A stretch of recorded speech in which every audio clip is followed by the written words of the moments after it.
warahmatullahi wabarakatuh. Alhamdulillah kita dapat bertemu kembali pada pelajaran TK hari ini.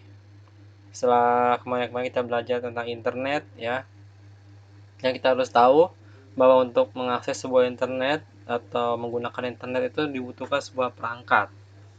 Nah, kalian siapkan buku tulisnya ya, dicatat. Hari ini kita membahas ya, salah satunya adalah perangkat untuk membuat atau menjalankan internet.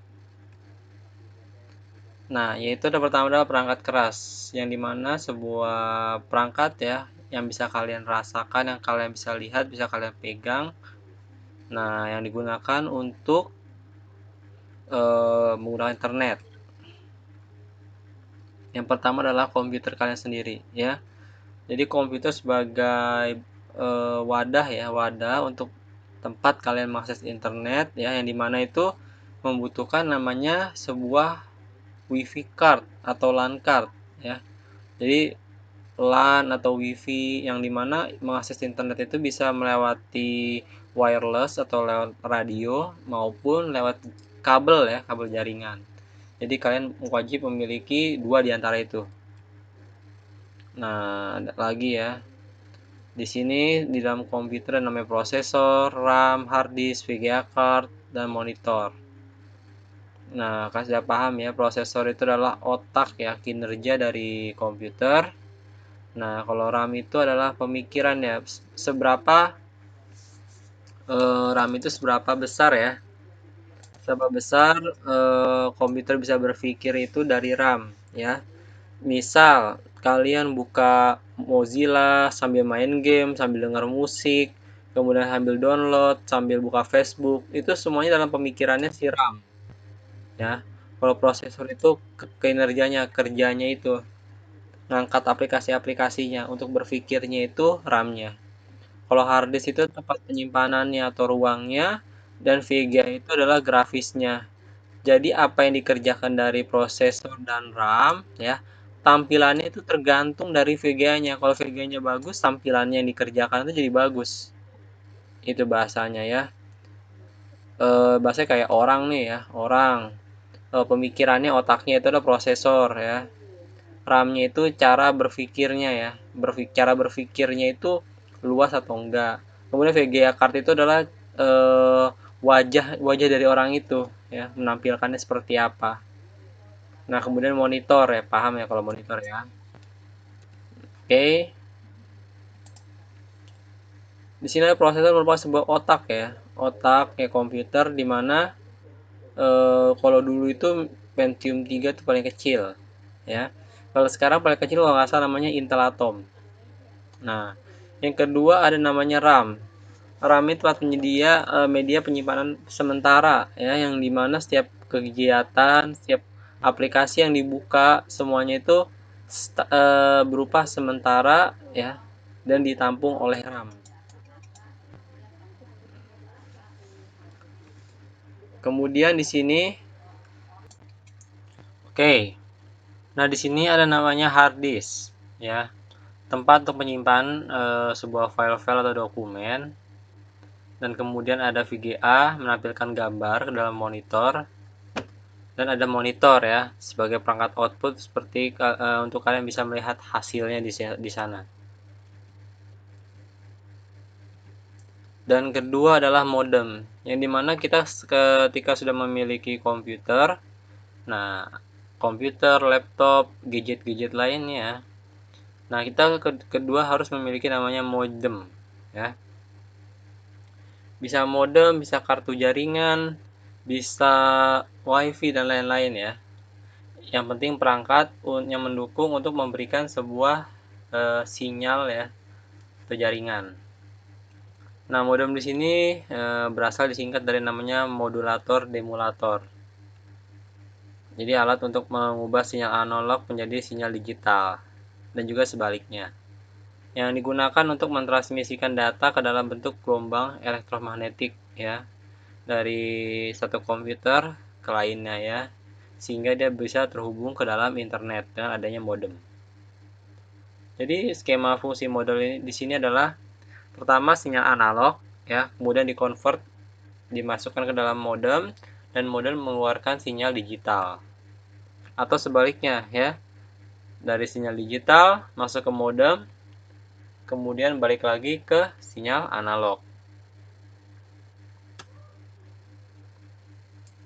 Di sini modem ada banyak ya, seperti tadi Mister bilang. Ada model dial up, modem wifi, modem kabel, modem ADSL, dan modem 3G. Nah, tergantung apa yang modem yang kalian gunakan ya. Sebenarnya sama aja sih. Cuman mungkin ada beberapa faktor seperti kecepatan internet ya, atau jangkauannya itu berbeda-beda ya dari modem-modemnya itu sendiri.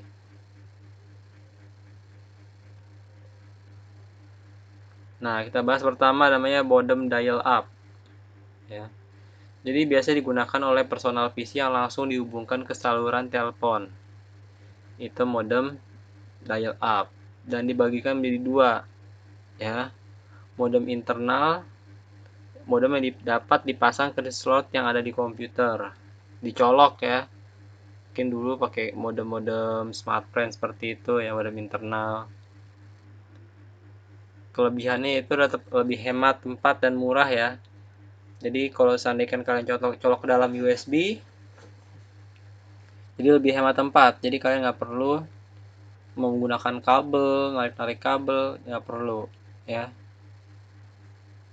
Nah, sini ada kekurangannya, tidak ada lampu indikator, kemudian tidak menggunakan sumber tegangan sendiri ya, sehingga dia karena mencolok ke dalam CPU kita atau laptop kita menjadi panas ya, jadi cepet cepet cepet cepet panasnya modemnya, jadi penggunaannya di sebentar ya dibandingkan modem eksternal.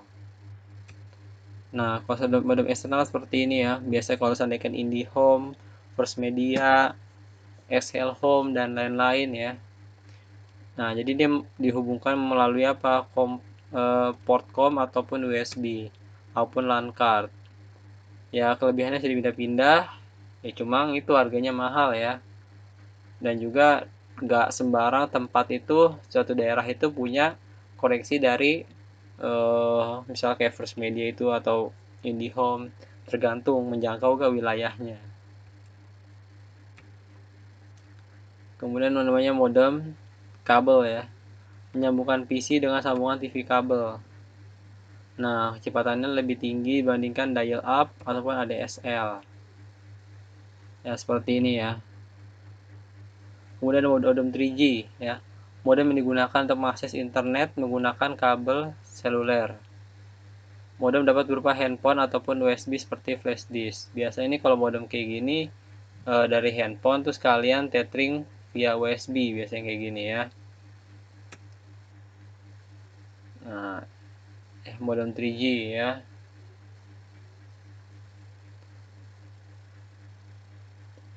ADSL ya. Salah satu bentuk dari teknologi ADSL yang ciri khasnya adalah sifatnya yang asimetrik, bahwa data telah ditransmisikan dengan kecepatan yang berbeda dari satu sisi ke sisi lainnya, atau yang juga dikenal dengan speedy telecom. Nah ya, ADSL ini namanya ya. Dan kemudian modem wifi. Jadi di ruangan itu bisa tersedia hotspot ya, yang sudah terpasang pada jenis komputer maupun laptop. Biasanya kalau wifi ini bekerja dengan frekuensi berbeda-beda ya. Ada yang paling standar itu 2,4, dan yang paling tinggi 5 GHz ya. Biasanya 5 GHz biasanya. Seandainya nih kalian wifi kalian bisa misalnya laptop kalian hanya bisa menangkap jaringan 2,4 GHz dan wirelessnya itu bisa sampai 5 GHz. Kalian hanya bisa mendapatkan setengah kemampuan dari wifi kalian, karena wifi kalian bisa sampai 5 GHz. Makanya perangkat wifi yang baru-baru itu alhamdulillahnya sudah sampai mencapai 5 GHz kemampuannya. Sedangkan kalau yang lama-lama itu masih susah ya mendapatkan 5 GHz itu. Nah ya, seperti ini ya. Mungkin kalau kalian pernah ke Wifi ID, nah, atau ke AW ataupun itu ada wifi, zona wifi, nah itu menggunakan seperti ini ya.